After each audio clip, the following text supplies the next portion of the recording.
Good morning children, welcome to Hindi class. बेटा पिछले अध्याय में हमने भाषा, लिपि और व्याकरण के बारे में पढ़ा था। हमने पढ़ा था कि भाषा ध्वनियों के मेल से बनी है। व्याकरण में ध्वनि का अर्थ वर्ण होता है। ध्वनियों के मेल से शब्द, शब्दों के मेल से वाक्य और वाक्यों के मेल से भाषा बनती है।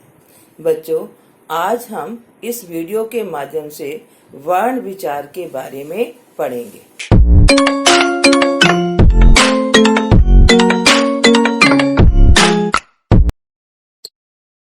वर्ण विचार। बच्चों, आइए आज हम वर्णों के बारे में चर्चा करते हैं।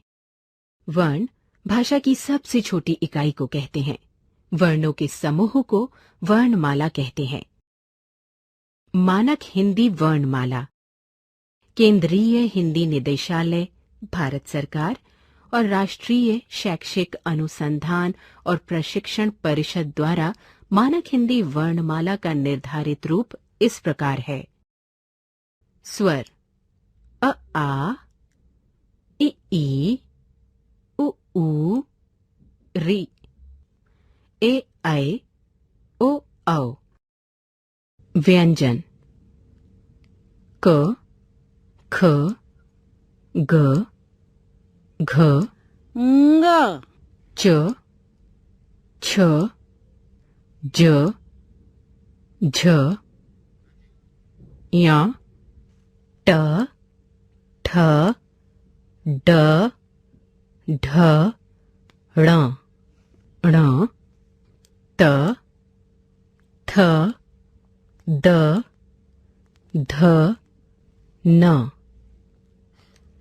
प, फ, ब, भ, म, य, र, ल, व, श, श, स, ह। संयुक्त व्यंजन क्ष, त्र, ज्ञ, क्ष्र। आगात ध्वनियां अ, ज, फ। वर्ण के 3 भेद होते हैं: स्वर, व्यंजन, अयोगवाह। अब हम इनके बारे में अलग अलग ढंग से पढ़ेंगे। क, स्वर। जो वर्ण बिना किसी अन्य वर्ण की सहायता के स्वतंत्र रूप से बोले जाते हैं, स्वर कहलाते हैं। हिंदी में स्वरों की संख्या 11 है। अ, आ, इ, ई, उ, ऊ, रि, ए, ऐ, ओ, औ। उच्चारण पर लगने वाले समय के आधार पर स्वरों के 3 भेद होते हैं: ह्रस्व स्वर, दीर्घ स्वर और पलुत स्वर। ह्रस्व स्वर। बच्चों, जिन स्वरों के उच्चारण में सबसे कम समय लगता है वे ह्रस्व स्वर कहलाते हैं। जैसे अ, ई, उ, रि। ये सभी ह्रस्व स्वर की श्रेणी में आते हैं। दीर्घ स्वर। जिन स्वरों के उच्चारण में ह्रस्व स्वर से दुगना समय लगता है उन्हें दीर्घ स्वर कहते हैं। जैसे आ, ई, ऊ, ए, ऐ, ओ, औ। ये दीर्घ स्वर की श्रेणी में आते हैं। पुलुत स्वर। जिन स्वरों के उच्चारण में ह्रस्व से तिगुना समय लगता है उन्हें पुलुत स्वर कहते हैं। जैसे ओम, हे राम। स्वरों की मात्राएं। बच्चों, जब स्वरों को व्यंजनों के साथ बोला या लिखा जाता है तो इनके चिन्हों का प्रयोग होता है। ये चिन्ह मात्रा कहलाते हैं।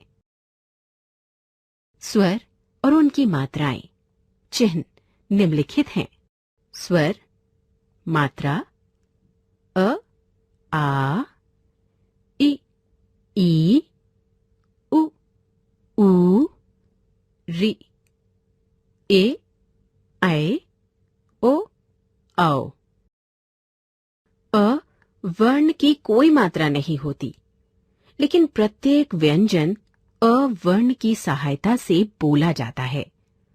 अतः सभी व्यंजन इस प्रकार लिखे जाते हैं: क, ख, ग, च, छ, ज आदि। जब व्यंजन अ वर्ण से रहित होते हैं तो उन्हें इस प्रकार लिखा जाता है: क, ख, ग, च, छ, ज आदि।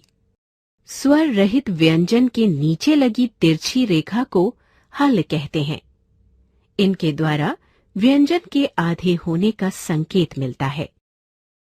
ख, व्यंजन। बच्चों, जिन वर्णों का उच्चारण स्वरों की सहायता से होता है वे व्यंजन कहलाते हैं। अब आइए व्यंजन के भेदों को जानें। इसके 3 भेद होते हैं: स्पर्श व्यंजन, अंतस्थ व्यंजन, ऊष्म व्यंजन। स्पर्श व्यंजन जिन व्यंजनों का उच्चारण करते समय श्वास मुख के विभिन्न स्थानों का स्पर्श करती हुई बाहर निकलती है, उन्हें स्पर्श व्यंजन कहते हैं। स्पर्श व्यंजन है व्यंजन, उच्चारण स्थान का वर्ग कंठ, चवर्ग तालु, टवर्ग मूर्धा, तवर्ग दंत, पवर्ग ओष्ठ। अंतस्थ व्यंजन जिन वर्णों का उच्चारण स्वरों और व्यंजनों के मध्य का होता है वे अंतस्थ व्यंजन कहलाते हैं। इनका उच्चारण करते समय जीभ मुंह के किसी भाग को भी पूरी तरह स्पर्श नहीं करती। ये हैं य, र, ल, व। ऊष्म व्यंजन। ऊष्म व्यंजन इन वर्णों के उच्चारण के समय हवा के रगड़ खाने से मुख में गर्मी यानी ऊष्मा उत्पन्न होती है, अतः इन्हें ऊष्म व्यंजन कहा जाता है। ये हैं श, श, स, ह। बच्चों, इनके अलावा कुछ व्यंजन एवं उनके अन्य रूप भी होते हैं। आइए उनको एक एक करके जानने का प्रयत्न करें।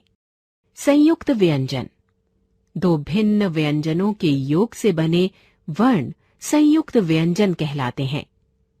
जैसे क्ष, क जमा क्ष, क्षमा क्षत्रिय कक्षा।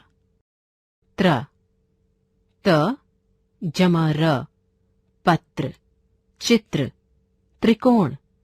ज्ञ, ज जमा इया ज्ञात ज्ञान यज्ञ। श्र, श जमा र श्रम श्रमिक श्रेष्ठ।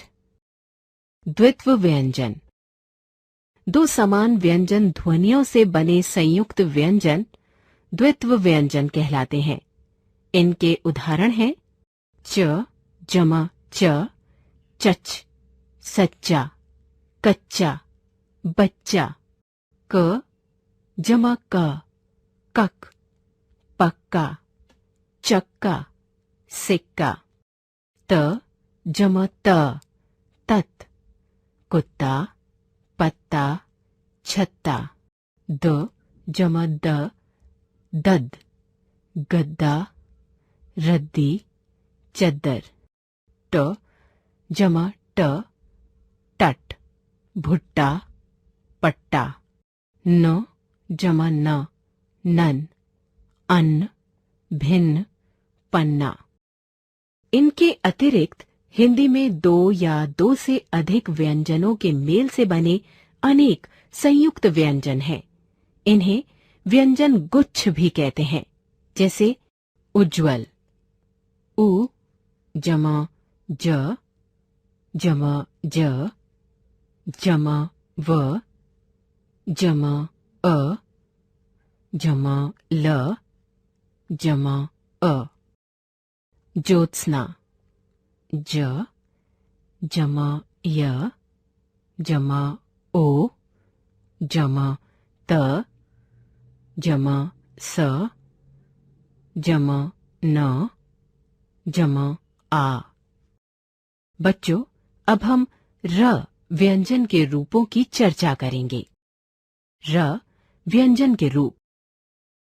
र ऐसा व्यंजन है जिसका अन्य व्यंजनों के साथ मेल होने पर उसका रूप बदल जाता है। आइए अन्य व्यंजनों के साथ इसके मेल को देखें। यदि र स्वर रहित होता है तो ये अगले व्यंजन के सिर पर इस रूप में लगता है। इसे रेफ कहते हैं। जैसे ध जमा र जमा म, धर्म। क जमा र जमा म, कर्म। प जमा र जमा व, पर्व।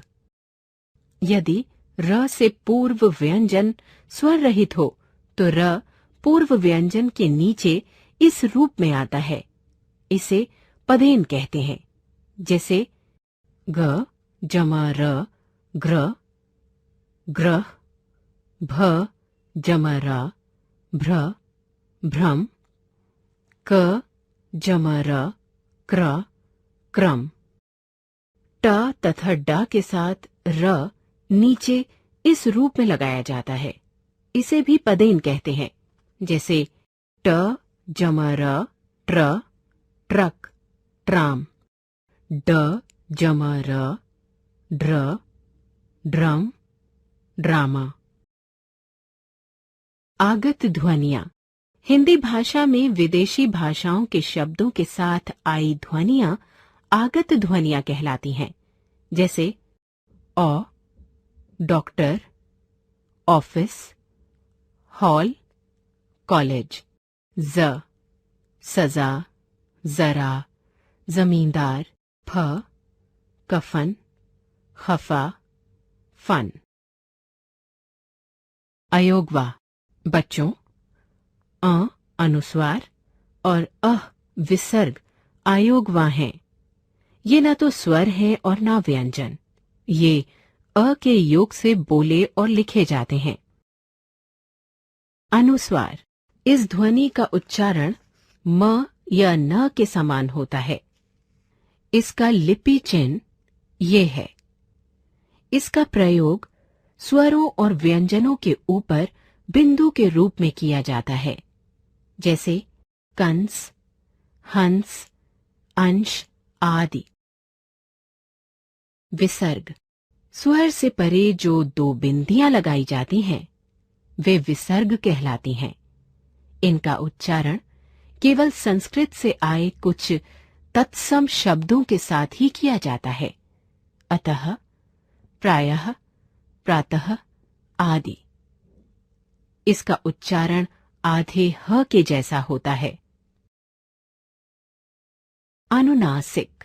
अनुनासिकता वर्णों का एक गुण है। इसको चंद्र बिंदु भी कहते हैं।